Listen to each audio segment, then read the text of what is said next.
Muy buenas tardes a todos a esta segunda sesión del día de hoy, después de la segunda plenaria que tuvimos.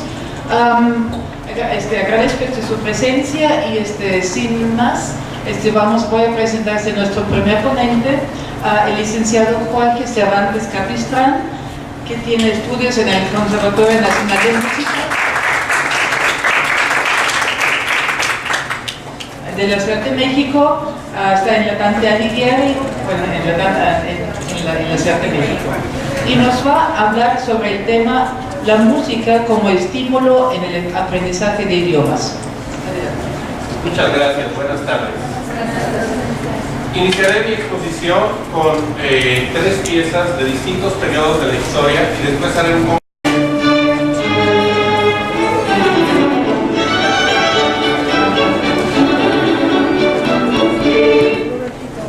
Ok, hasta ahí detengo.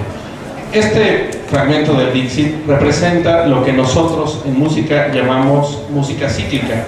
¿Por qué cíclica? Porque tiene una repetición de compases en un determinado tiempo. Esta repetición la voy a hacer ahorita enfática, deteniendo precisamente, son periodos de 4 compases, y precisamente esto tiene un estímulo directamente en nuestro cerebro a nivel totalmente inconsciente, pero produce una regularidad de ondas cerebrales que nos ayuda al aprendizaje y estimula ciertas zonas de nuestro cerebro.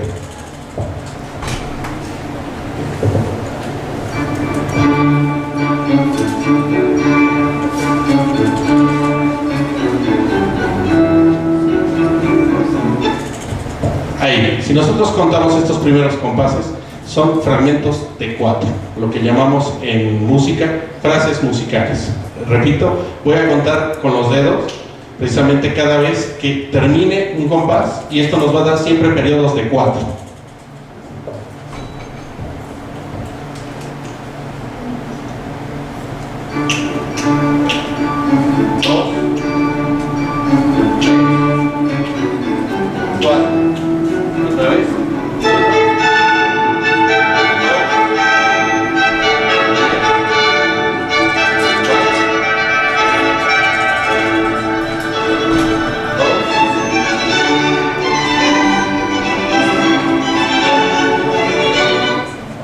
Ok,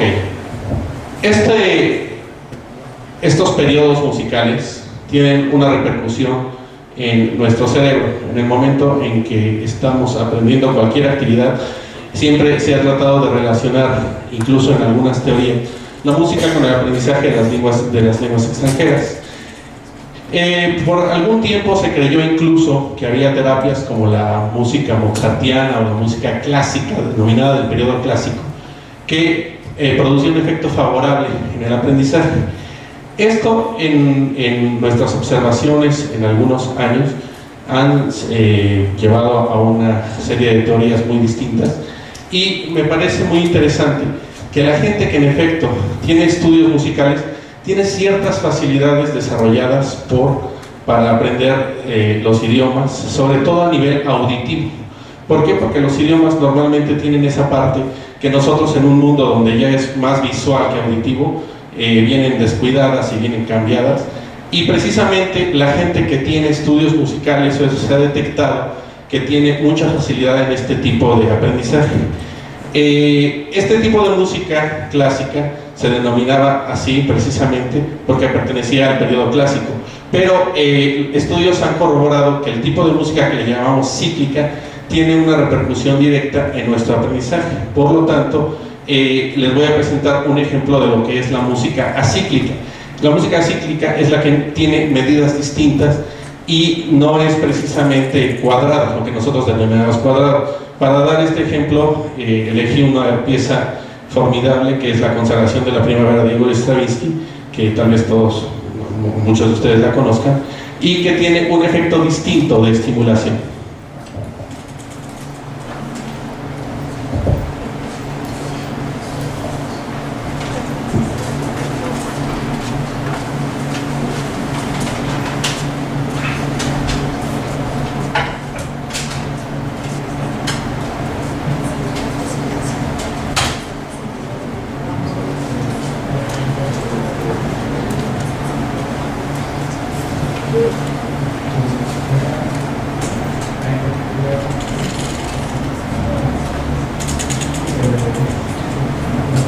ustedes podrán ver en el fragmento que voy a poner ahorita,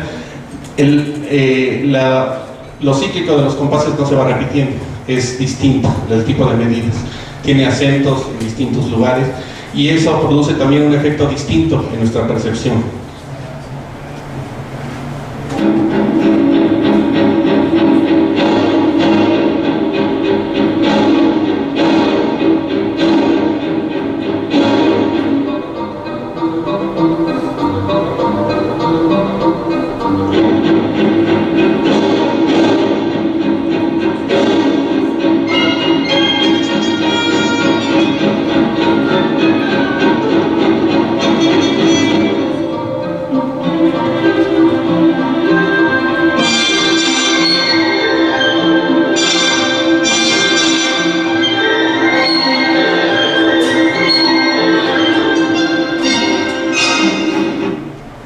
Como ustedes pueden apreciar, es una música que no es tan melódica, es una música que no es precisamente fácil como para tararear o como para cantar, y precisamente tiene esa facultad. Es absolutamente distinto cómo funciona nuestro cerebro al momento de escuchar esto, al momento de escuchar una música como la de Mozart o como la de Vivaldi.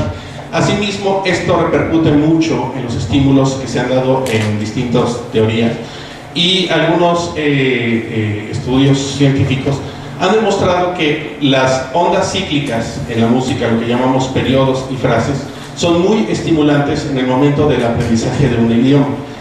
Naturalmente podría ser un factor de distracción, pero se dice que unos cuantos minutos de estímulo, de escuchar unos 2 o 3 minutos de esta música antes de la clase de un idioma, favorecen muchísimo la captación, abren precisamente el entendimiento mucho más, y favorecen también el proceso de memorización, porque al trabajar cíclicamente estas ondas hacen que nuestro proceso de memoria empiece a registrar ciertos ciclos que ayudan a registrar sonidos. Sobre todo los idiomas nos basamos en sonidos y precisamente tenemos la capacidad de imitar sonidos. Como maestro de la Dante Alighieri me pidieron que hiciera un paragón precisamente entre lo que es el aprendizaje del canto, por ejemplo, que es una disciplina totalmente natural, y lo que es el aprendizaje de un idioma.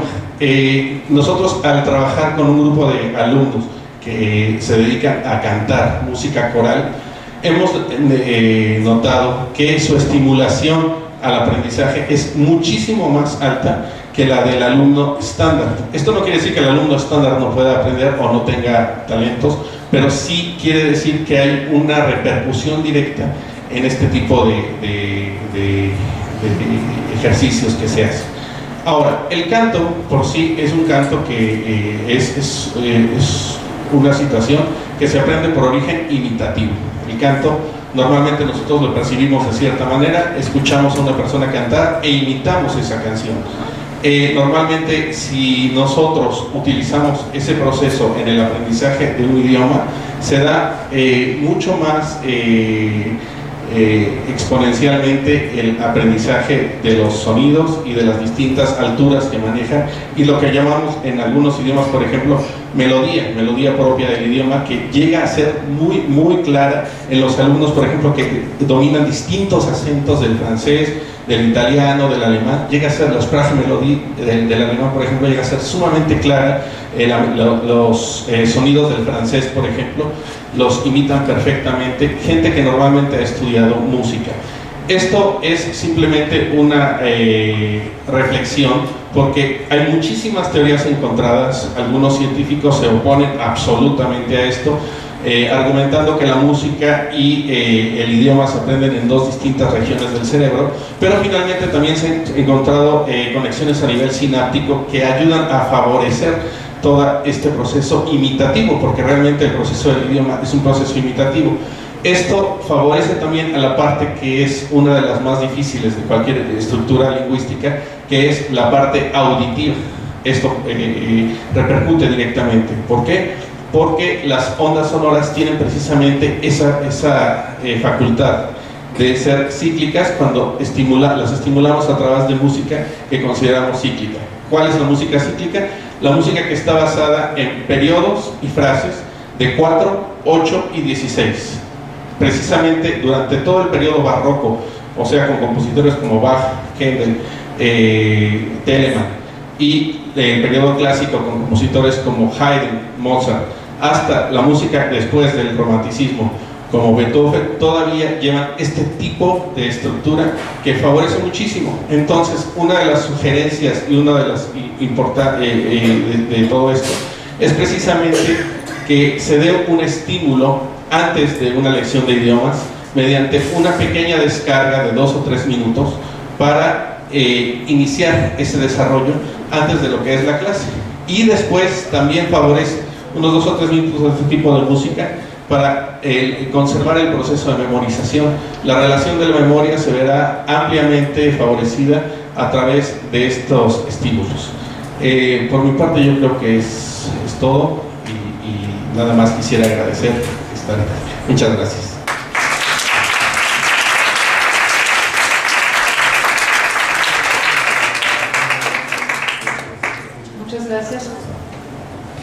Muchas gracias, Jorge.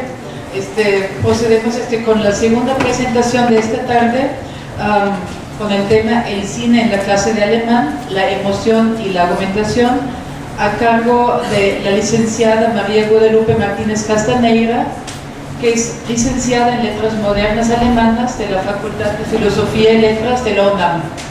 Es profesora de alemán en nuestra universidad, profesora del CELE, de las sedes externas de la UNAM, así como en la Universidad del Claustro de Sor Juana. Es aparte asesora de la Medioteca en la preparatoria número 6. Te cedo la palabra.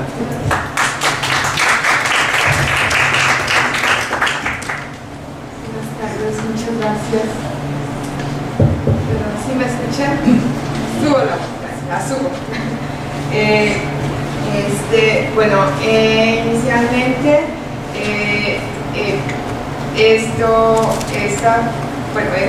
se dio a raíz de que muchos alumnos quieren ver películas en la clase de alemán, y de repente decía, sí, presento una película, pero ¿con qué fin? O sea, les pongo la película para que se sienten 2 horas al final del curso para que descansen. ¿Con qué fin, no? Entonces, tuve un diplomado de habilidades para la vida, desarrollo de habilidades para la vida, y a partir de ahí me di cuenta que podía utilizar esas habilidades o desarrollar esas habilidades a través de películas en la clase de alemán. Comienzo. El aprendizaje de una lengua no solo tiene que ver con gramática, fonética, expresiones y vocabulario, tampoco con el desarrollo de las 4 habilidades: expresión oral, expresión escrita, expresión auditiva y gramática. Un idioma está compuesto de historia, literatura, cultura, formas de vida, tradiciones y experiencias. Por lo tanto, para aprender una lengua, entenderla y amarla, se debe tener conocimiento acerca de los países que la comparten y sus diversidades. Es por eso que el arte del cine es una oportunidad en la clase de alemán para tener un acercamiento a la cultura, forma de vida y pensamiento de un país. También el utilizar la proyección de una película en el aula puede ofrecer la ventaja de que los alumnos tomen parte de ella, se atrevan a sentir, expresar emociones y argumentar acerca de opiniones acerca de la forma de actuar de un pueblo, un grupo o un individuo. En el caso del idioma alemán, todo lo que gira alrededor de Alemania, Austria y Suiza, menciono estos 3 países, Liechtenstein, tal vez, que es anticipado. Lo menciono porque, entre otros son los que llevan, o más bien representantes de la lengua alemana, pero me imagino que hay más, no me imagino, hay más.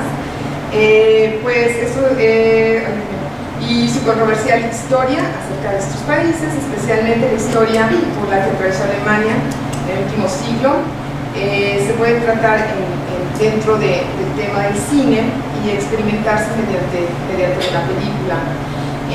Considero importante además que el alumno desarrolle empatía, que es aquí donde yo intento trabajar las habilidades para la vida dentro de un alumno.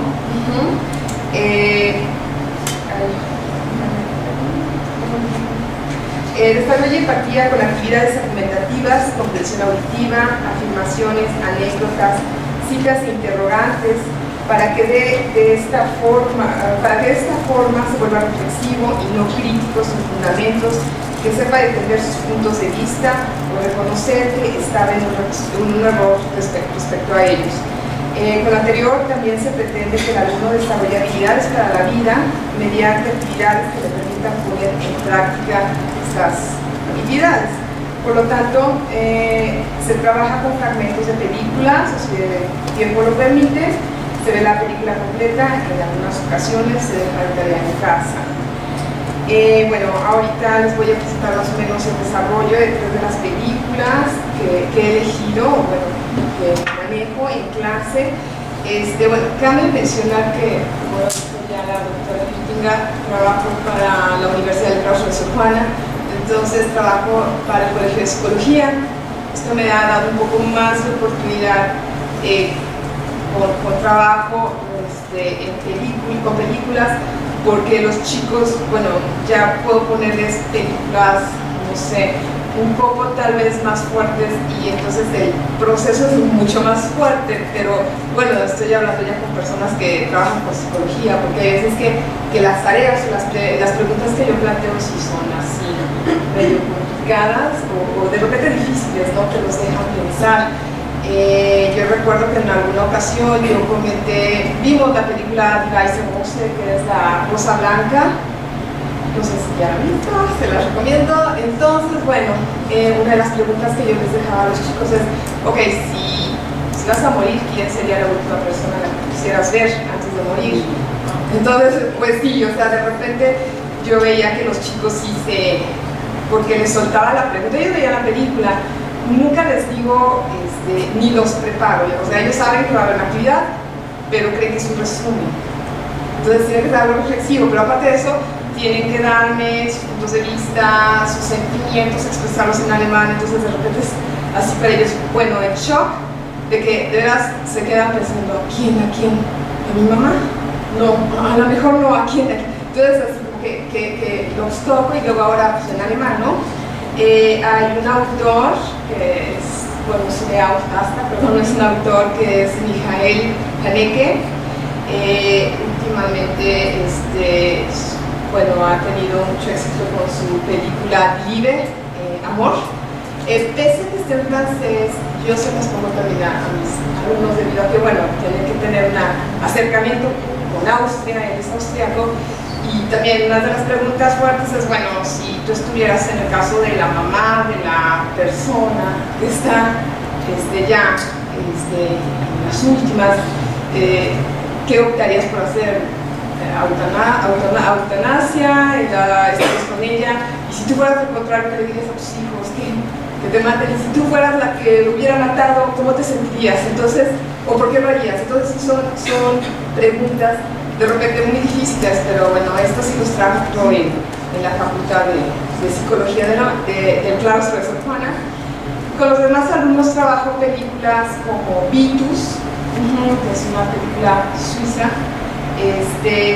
La Caída, y bueno, también he manejado Revanche, que es austriaca, que son las películas que quiero no mostrarles, sino de las que les voy a hablar un poco y les voy a decir como más o menos las trabajo dentro del aula. Ok, inicialmente,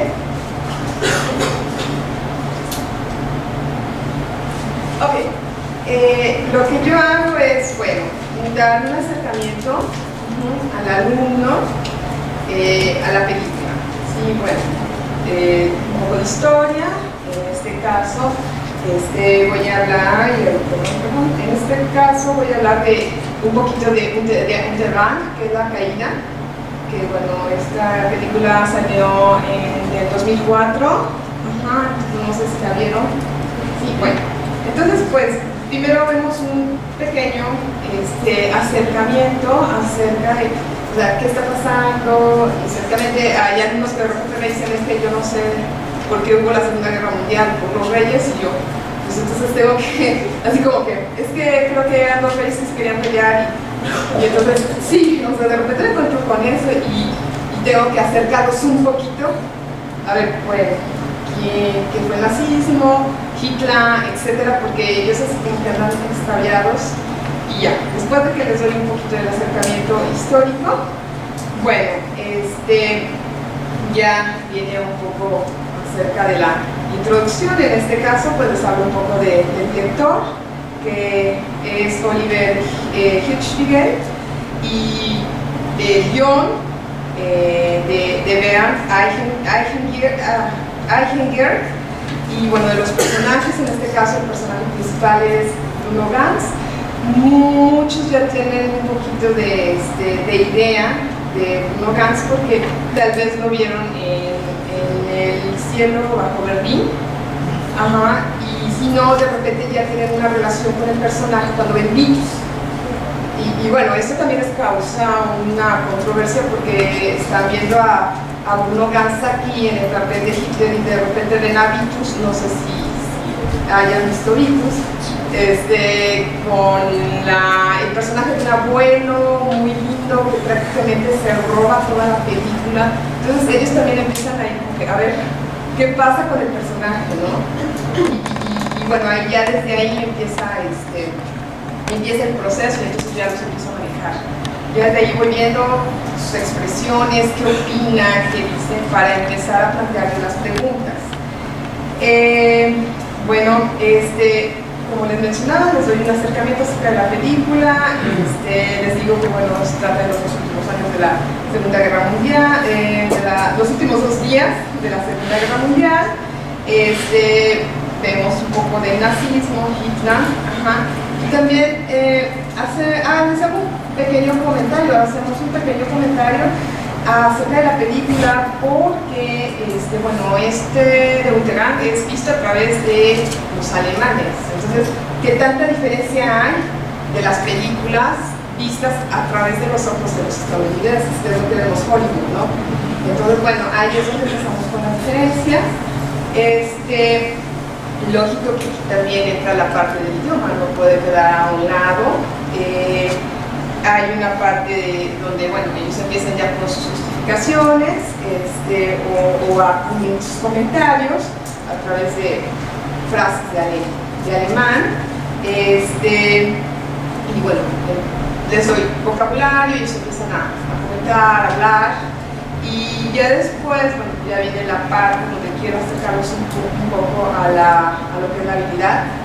Y empezamos a ver las características desde el punto de vista humano, en el caso de Untergang. Hitler, ¿cómo ven Hitler, no? Ahí ya se ve un Hitler, pues de repente ya no tan duro, sino que de repente a lo mejor amoroso en algunas escenas. Ajá. Eva Braun, ¿qué les parece? Ella, ¿cómo es? ¿Cuál es su personaje? Pero ya desde un punto de vista humano, ya no como los villanos.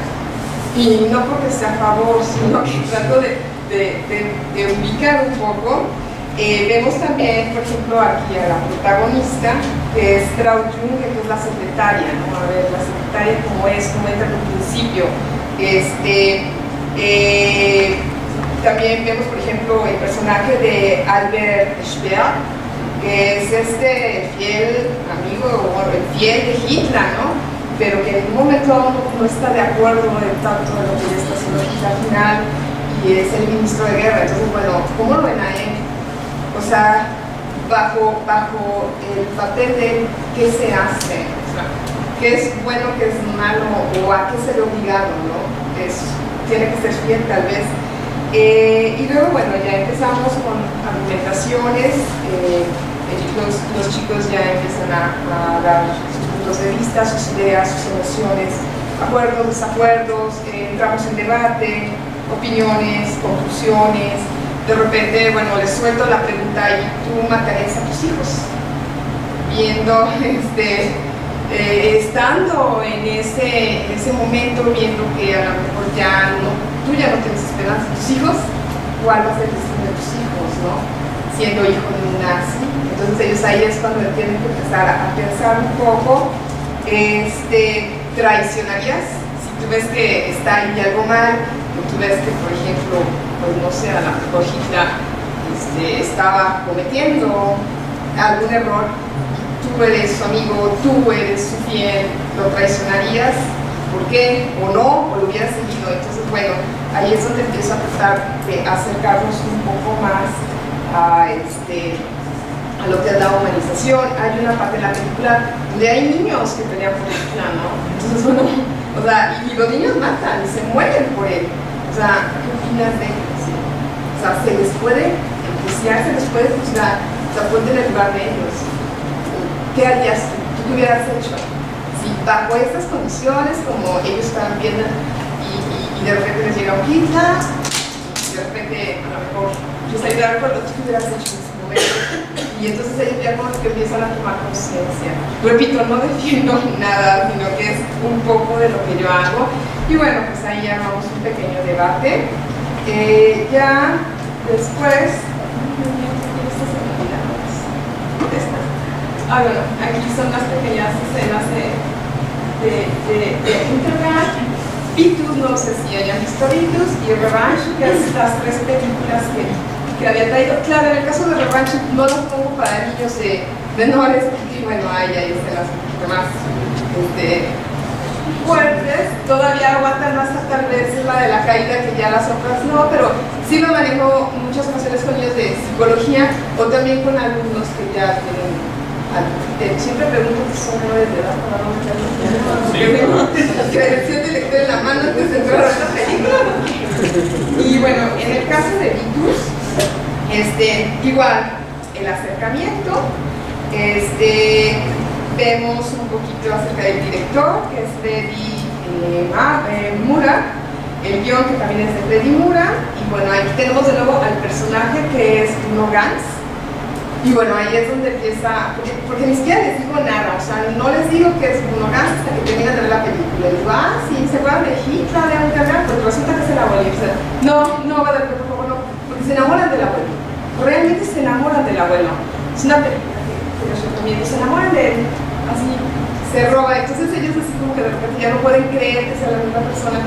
Entonces ahí hay motivo para también volverlos un poco reflexivos. Y bueno, en el caso de Vitus, el idioma es suizo, entonces de repente ellos pueden ver la diferencia si ya lo tratas por la parte del idioma.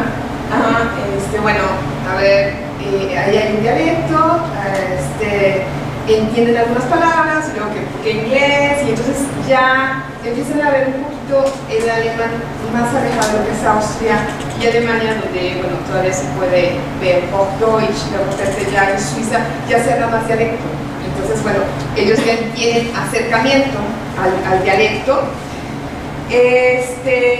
Igual, en el caso de Vitus, les planteo a las cuatro, bueno, tenemos a las cuatro personas, a Vitus, que es el niño genio, a la mamá, Helen, al padre Leo y al Großvater. Al abuelo. Al abuelo. ¿Quiénes son? ¿Qué hace? Y de repente, bueno, ¿tú por qué opinas que Vitus es así? Me han dicho, no, pues tiene una madre fálica. Bueno, ¿y qué es la madre fálica? Y entonces ya me empiezan muchas veces a contar acerca de todo eso y empiezan a hacer un análisis de cada uno. Esto sí lo manejo en muchas clases y sí, les empiezo a decir, bueno, desde tu punto de vista psicoanalítico, aunque no sean psicólogos, ¿tú qué opinas? ¿Por qué es una madre así? ¿De dónde crees que Vitus sea así? ¿Cuál es la salvación de Vitus? ¿El abuelo? ¿Qué papel toma? ¿Cómo lo mezclarías? Entonces, bueno, ¿te casarías con un Vitus? Un día se me ocurrió preguntarles si se casarían con un Vitus. Y yo pensé que todos me iban a decir que sí.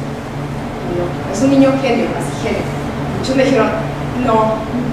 O sea, las niñas me decían no. Y si les preguntaba a los niños, también me decían, bueno, niños, hombres, me decían, no, yo no me casaría con un genio. No. Entonces, ¿o te gustaría ser genio? No. O sea, ya cuando veían las cosas así, como que ya se ubicaban, me decían, ¿sabes qué no? Algunos sí me decían sí, porque pues con eso yo podría hacer miles de cosas y salvar al planeta y demás, pero muchos me decían, ¿sabes qué, Walter? No. Quiero llevar mi etapa de vida como es, no quisiera ser un niño con ese talento, porque quiero experimentar mi vida y aprender sola. Entonces, wow, eso me encanta cuando hay ese tipo de argumentos. Esto lo manejo en cualquier clase de alemán. Y luego, bueno, ya hablamos de las escenas que más les gusta, por qué les gustó esta escena, qué cambiarían de esa escena, que no les gustó. También, bueno, daba clases en audiovisual, comunicación audiovisual, entonces ahí logro meter un poco, ok, qué escena crees tú que se podría cambiar, dónde le viste un detalle a la escena. Entonces, bueno, ellos manejan también mucho cine y mucho audio, y también lo que es audiovisual. Entonces ellos ahí ya me dicen, ¿sabes qué? Esta parte yo lo hubiera hecho así, porque aquí yo me fallas. Entonces trato también de meterlos un poquito más a lo que es su carrera, ¿no?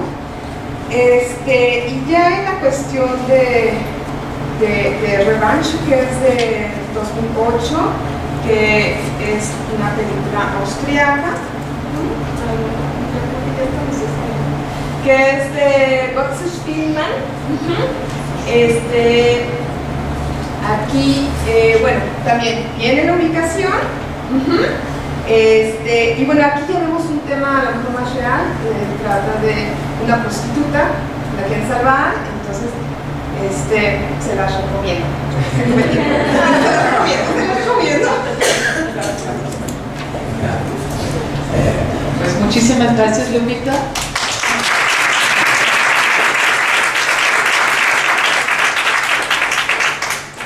Seguimos con nuestra tercera intervención de esta tarde con el título El aspecto afectivo y su relevancia en la integración y socialización del cupo para un aprendizaje feliz en el aula, a cargo de la licenciada Claudia Gloria Acevedo Peláez, que es profesora e investigadora en lenguas extranjeras del Departamento de Humanidades de nuestra universidad. Sus temas de investigación están relacionados con la psicolingüística, lingüística aplicada y educación y problemática epistemológica del análisis interpretativo en los procesos de aprendizaje y autoaprendizaje de lenguas extranjeras.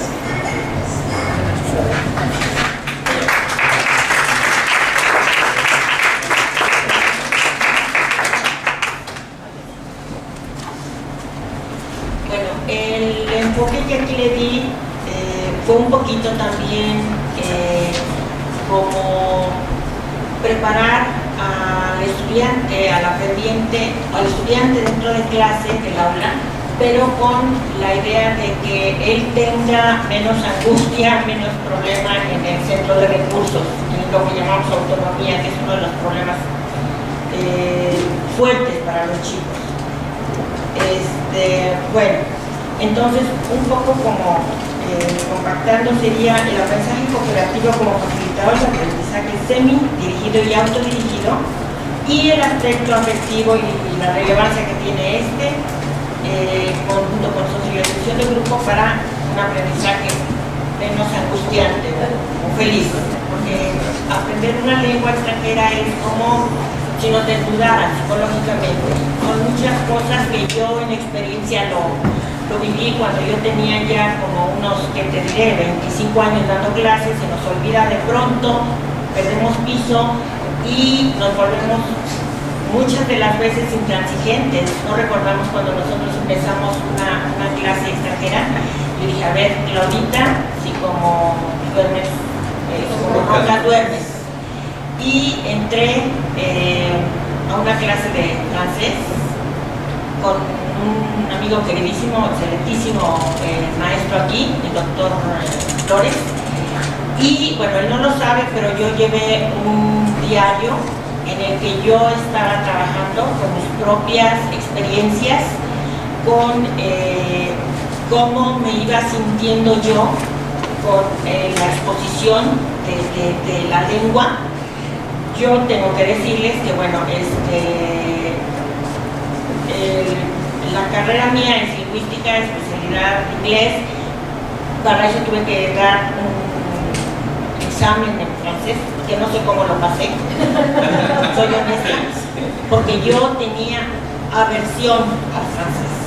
Entonces, como una prueba, estoy diciendo que estoy haciendo investigación, quiero ser objeto y sujeto de mi propia investigación.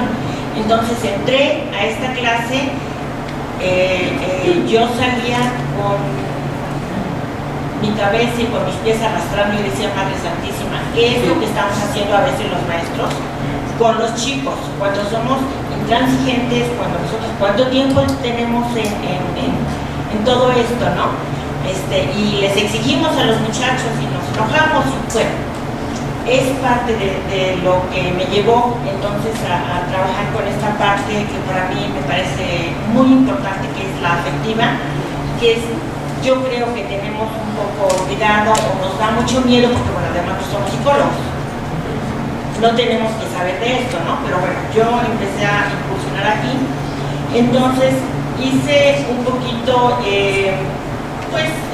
ubicarme aquí en lo que es mi trabajo, mi quehacer cotidiano con los muchachos, y empecé a trabajar con grupos, experimentando otra vez, y ensayo, error, que dije, bueno, aquí la regué, bueno, implementación de grupos de tipo cooperativo, implementación de grupos de tipo colaborativo, que es diferente, parece lo mismo pero es diferente, y con una implementación de lo que sería técnicas, aplicación de técnicas de comunicación que tienen que ver con aspectos y factores o barreras del aprendizaje, ¿no? Empezando, por ejemplo, en una clase y entrando y sorprendiendo a los chicos con esto de vamos a trabajar hoy con dime qué es la comunicación para ti, es importante la comunicación para ti, ¿por qué sí, por qué no? Un poco como lluvia de ideas, y después una técnica que probablemente ustedes la han aplicado o la han oído o han compartido esto, que se llama keywords en inglés, palabras clave. Esto nos da elementos en los chicos en los que se trabaja con emociones, como cómo te sientes, cómo se sienten, qué estás pensando en este momento, cuáles son tus propósitos, qué expectativas tienes, y que cada uno empieza y me mira así como que la maestra está loca, esta es una clase de inglés, que tiene que ver todo esto con eso, ¿no? Pero ahí sacamos muchas experiencias y han salido cosas increíbles. Por ejemplo, que una compañera se suelta llorando de repente y dice que acabamos de rescatar al tío que estaba secuestrado. Bueno, para hacer esto yo tengo que decirles que he trabajado como conejillos de indias en mí misma, más o menos 20 años, en todo esto de lo que es autoestima, autoimagen, autoconcepto, cómo puedes apoyarte a ti mismo con situaciones o factores externos que a veces nos aprietan, nos sentimos que nos ahogan, y bueno, de otra manera no me habría podido echar o aventarme, ¿no? Así. Entonces, salen cuestiones muy interesantes con los chicos en los que yo siento que en ese momento, esa es una primera parte de la dinámica que se hace, en la que se cierra el ciclo diciendo, bueno, ¿qué cambios hay después de que empezaste, desde el momento en que empezaste tú hasta ahorita, ¿no? ¿Hay algún cambio? ¿Sientes algún cambio? ¿No hay cambios? Y pasa cada uno dando su experiencia, pero ya trabajando inmediatamente en equipo. La siguiente fase es cuando el chico dice, bueno, otras 4 preguntitas como ¿qué diferencia hay de este momento a los primeros momentos en los que el maestro entró? ¿Hay diferencia? ¿No hay diferencia? ¿Cómo te sientes? ¿Qué pasa? Otra pregunta, ¿cuáles son los objetivos, propósitos y what do you learn? ¿Qué aprendieron? Esto tiene que ver, por supuesto, con el aprendizaje socializante, que la mayoría de las veces olvidamos, o famoso currículum oculto, ¿no? que muchos de nosotros pues no le atoramos por ahí, porque a lo mejor necesitamos un poquito, pues la invitación a que empecemos a trabajar en esto, de lo que es el currículum oculto, ¿no? Del chico, que es bien interesante. Entonces, después de que se hace esto, empezamos a trabajar ya en equipos, y sin que yo les diga cuál va a ser la metodología, ellos intuitivamente saben que vamos a trabajar de manera colaborativa, que vamos a cooperar. Una primera parte para mí que es bien importante es: aquí nadie está para juzgarte. Mira que me ha dado un resultado increíble. Nadie está para juzgarte y todos estamos para apoyarnos unos a otros. Eso a los chicos, así como que me han dicho, maestra, es que yo me he sentido, cuando usted llegó hablando inglés y que dijimos, no, pues ya, yo corro, yo aquí me voy porque no le entiendo nada.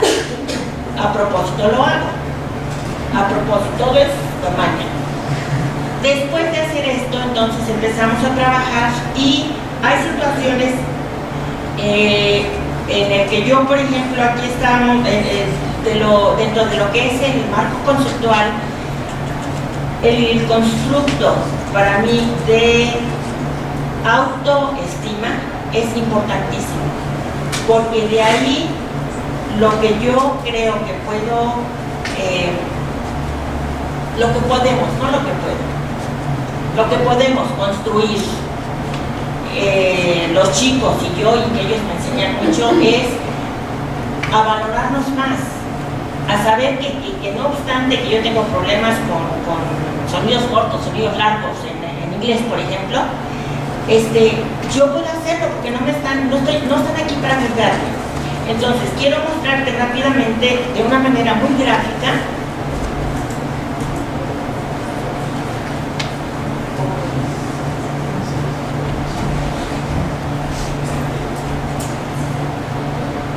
yo empiezo un poco como jugando. Mira, si tú ves aquí, entraríamos a lo que es tu autoestima. Tú sabes, tú entiendes lo que es tu autoestima. ¿Qué es tu autoestima? ¿O cómo concibes tú la autoestima? ¿O qué entiendes tú por la palabra autoestima? Es la imagen que tienes de ti, la imagen que tienes de ti. La autoconfianza que tienes en ti. ¿Amor propio? ¿Sí? ¿Amor propio? Ok.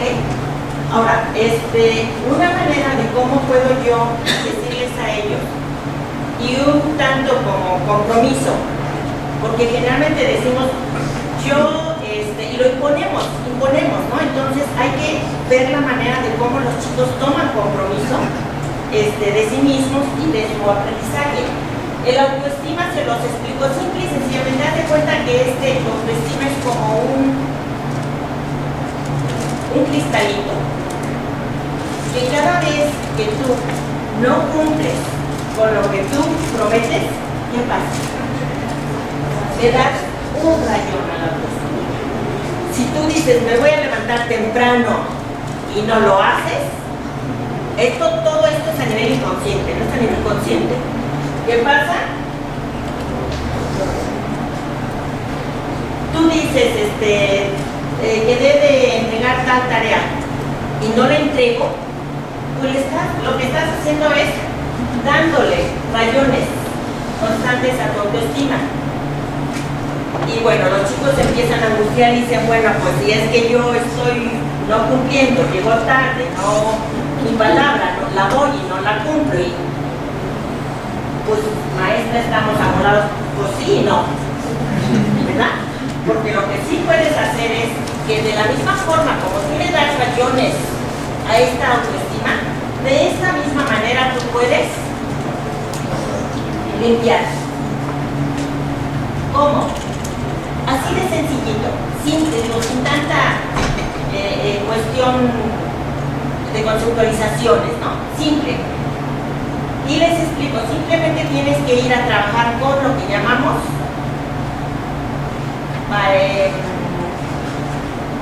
no valores, sino principios universales. ¿Y cuál es la diferencia entre un valor y un principio? ¿Sí sabes cuál es la diferencia? Los valores son situacionales, ¿no? Y son variables. Y un principio es algo ético, es algo que es parte del acervo humano que ha estado a lo largo de la historia. Muy bien. Un valor cambia según las palabras del compañero, entonces cambia según ¿qué?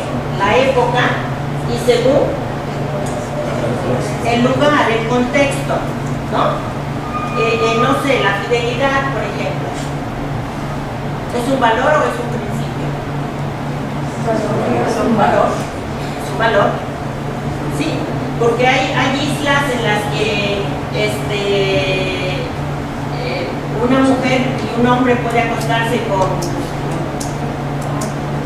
todos los hombres si quiere, ¿verdad? Y viceversa.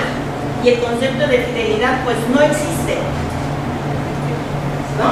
Los niños, bueno, ¿cuál es el problema con los niños? Pues es que el problema con los niños de la paternidad pues no existe, los niños son de todos, ¿no? No existe. Entonces el valor tiene que ver obviamente con la moralidad, con lo moral, y el principio tiene que ver con lo ético. Luego entonces, si tú eres una persona que dice, no sé, el principio de honestidad, el principio de, no sé, honradez, cumplimiento de palabra, congruencia. Si tú dices, yo estoy y voy a entregar esta tarea tal día y lo entregas, ¿te tiene alguien que decir felicidades o cómo estás? Pues no. ¿Qué pasa ahí? Que tú estás trabajando en amor hacia ti mismo. Entonces, pues lo que haces es ir borrando, ir limpiando. En la medida que tú trabajes con principios, tú estás trabajando con y en amor a ti y respecto a los demás, ¿no? Luego entonces, la idea es que obviamente, si yo trabajo con esto, voy limpiando y esto mismo me va a crear confianza. Y además de saber que el grupo no me está juzgando y que si me equivoco, tomamos el error como un elemento importante de aprendizaje, ¿no? Te equivocas y está bien, nada más verifica qué es lo que está pasando, explicamos y excepción.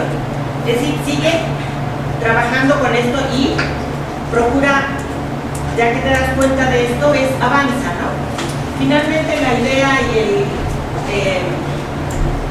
lo que yo quiero y quería compartir contigo es de qué manera podemos apoyar a los chicos a que esta cuestión de estar con la lengua y todo lo que implica la angustia de me siento ridículo, me siento, pues puede ser menos angustiante, puede ser más agradable.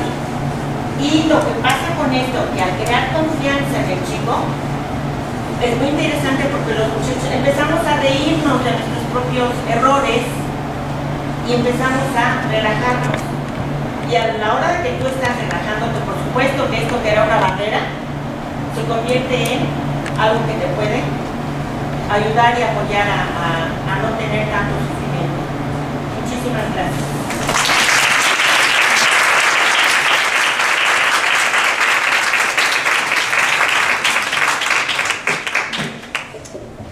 Muchas gracias, Claudia. Tenemos unos minutos para algunas preguntas, si hubiera. Para la profesora Guadalupe. Sí. Bueno, yo antes que nada estoy totalmente de acuerdo con eso de producir el cine para desarrollar habilidades científicas en el aula, pero bajo mi experiencia me ha tocado ver, bueno, aparte de que el cine, pues, el cine genera, bueno, te genera este debate, que aparte es muy bueno para habilidades oratorias. También a veces, yo vengo del Colegio de Letras Modernas, pero en el caso particular de Letras Italianas, me ha tocado ver a veces temas que generan cierta polémica. Por ejemplo, en letras alemanas he conocido compañeros que se hacen llamar neonazistas, ¿no? Mi pregunta es, ¿hasta qué punto un profesor puede permitir ese tipo de temas tan polémicos? No, o sea, porque al fin y al cabo no es como pedir una opinión cualquiera, ¿no? ¿De qué opinas de ese tema? Sino ya tienes ideologías muy marcadas, ¿no? La discrepancia de ideas es bastante limitada, bueno, bastante fuerte, ¿no? El profesor, ¿qué papel tiene que hacer? ¿Detiene el ejercicio? ¿Lo deja pasar? ¿O cómo lo enfrentaría usted? Bueno, hasta ahorita muy buena pregunta, nunca me ha sucedido algo así. No sé si tenga que ver que siempre trato de mantener o de crear en mis grupos un ambiente muy confortable, donde el respeto es la base de todo, a pesar de que no me conozco y demás. Creo que hay respeto. Los chicos por lo general se llevan bastante bien, respetan las ideas y bueno, primero tienes que conocerlos.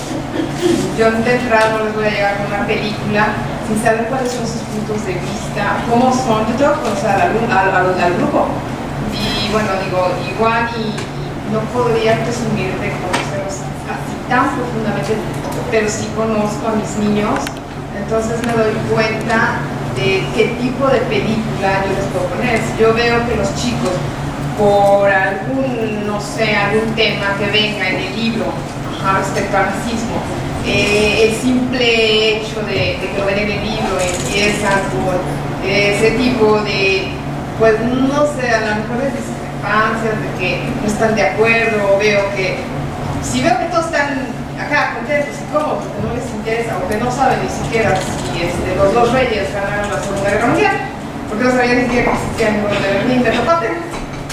¿Por qué el muro de Berlín? Entonces, si yo veo que no hay mucho de eso, yo tengo que conocer a mi grupo. Yo de plano no les puedo poner una película así. Entonces, una vez que ya conozco bien al grupo, entonces ya decido qué película.